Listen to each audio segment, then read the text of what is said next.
Hello all and welcome to today's video, and today I want to talk to you about acceptance rating. I also want to talk to you about what you will face if you take an order and you do not complete it, because you could face deactivation. I just did a video on being deactivated, kind of went over the DoorDash terms and services and the policies that they have, but I want to talk to you today about specifically the acceptance and giving orders back and how that affects you when you are on these platforms. Before we get into the topic, I do want to remind you, if you have not downloaded my metric spreadsheet, head down into my description and go grab it for yourself. I don't know what you're waiting for. I'm going to throw it up here on the screen real quick so you guys can take a quick look at it. If you look at the left-hand side, you'll see I always put my start time and my end time. I also put the miles that I've driven, and then if you look to the right, you'll see I put my dollars, I put the time worked, and the number of deliveries for each of the apps. Then if you head down to the bottom, you'll see that it calculates out what your average dollar per hour is. It also calculates out what your average dollar per mile is. Finally, it shows you what your average per delivery is.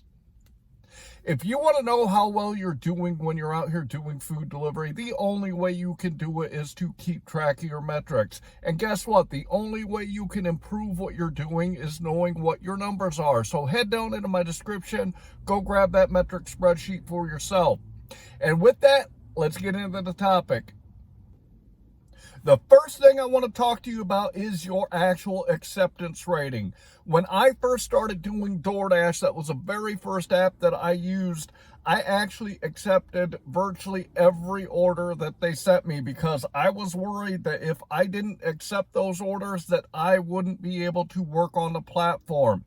And so I was taking all the $3 and the $4 and the $5 orders on top of the good ones that they sent me, because I was afraid if I didn't take those orders that they would kick me off of the platform. It was a little while later, because I started watching some YouTube videos and seeing what people had to say about it, that I learned.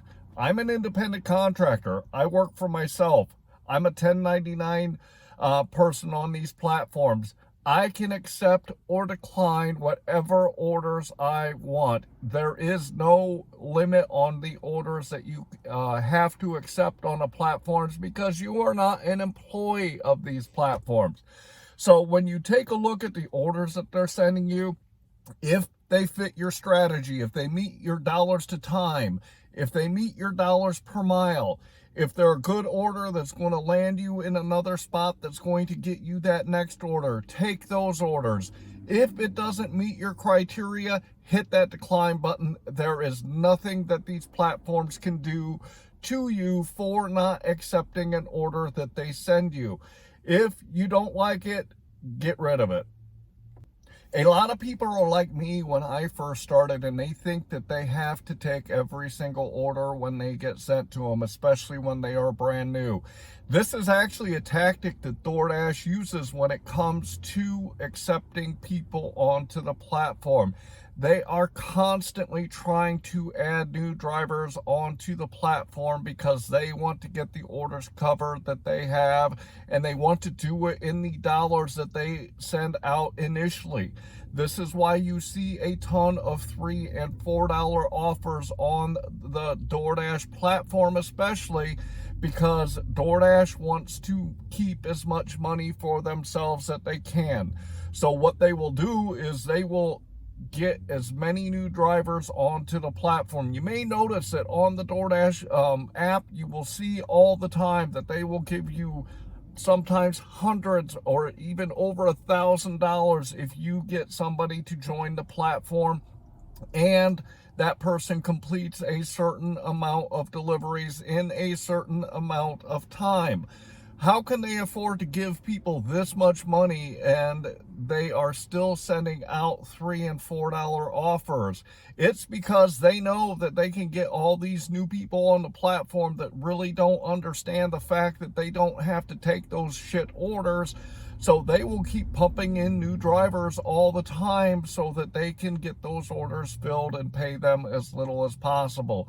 So make sure that when you're out there doing your food delivery, do everything that you're supposed to not get deactivated, and also accept only those orders that you want to take that are going to hit that criteria that I just talked about. The flip side to this is once you hit that accept button and you accept an order that they have sent you, you are under a contract with the app to go pick up that food and to deliver it to the customer in the time that is expected without tampering with the food. So once you hit that accept button, you are obligated to that company for that specific order. What can get you deactivated once you hit that accept button? Well, if you accept an offer and for whatever reason, any reason, you give that order back and you say, I cannot do it, this goes against your completion rating. Your completion rating is very, very important, and it is something that you need to keep an eye on. GrubHub and Uber Eats do not have a completion rating percentage that is easily accessible on the app, so you don't really know where you are at any one time when it comes to these platforms. However, DoorDash has on the rating screen, they have the completion rating that you are at. If on DoorDash you fall below 80% completion rating, that means that out of 100 orders you've given 20 or more back, you could face deactivation. This is something that can happen on GrubHub and Uber Eats also. However, I don't know what the numbers are because they don't really give those numbers out to people. The way I do completion rating when I'm in my marketplace, whether it be in Fort Wayne or Auburn, I use the same strategy. I accept orders that meet my criteria, which is the dollars to time, dollars to mile, and dollars per order. I take those orders and accept only those orders that fit my strategy.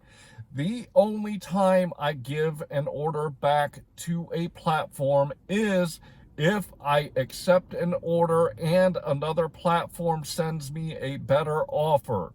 So the scenario is kind of like this.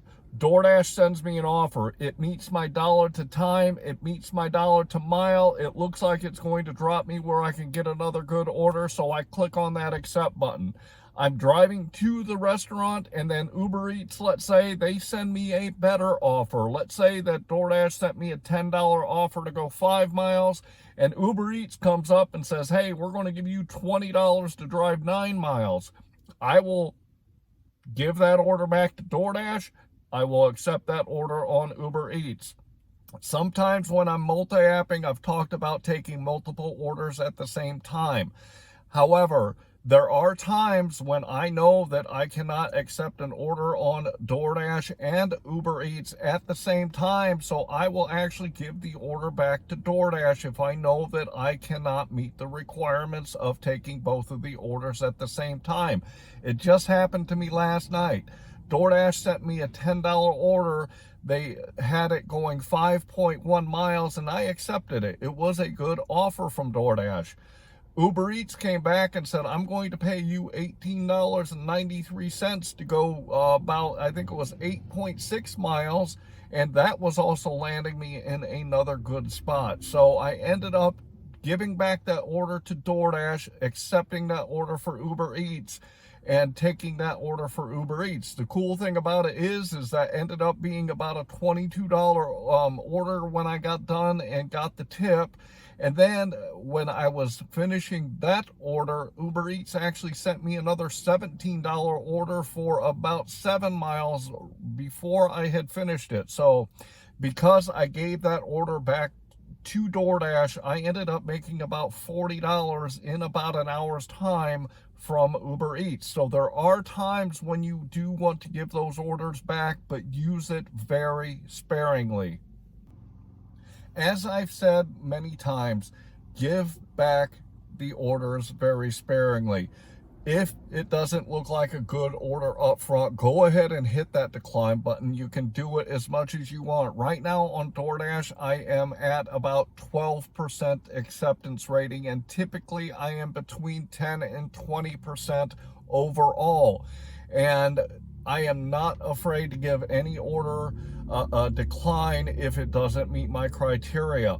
On the flip side to that, once I hit that accept button, I always make sure that my completion rating is high enough that it is not going to affect me. And if I realize that I'm getting closer to that 80%, and I never go below about 85%, so I always have a buffer, I will not give back orders on DoorDash until I climb that completion rating back up to 95 or higher.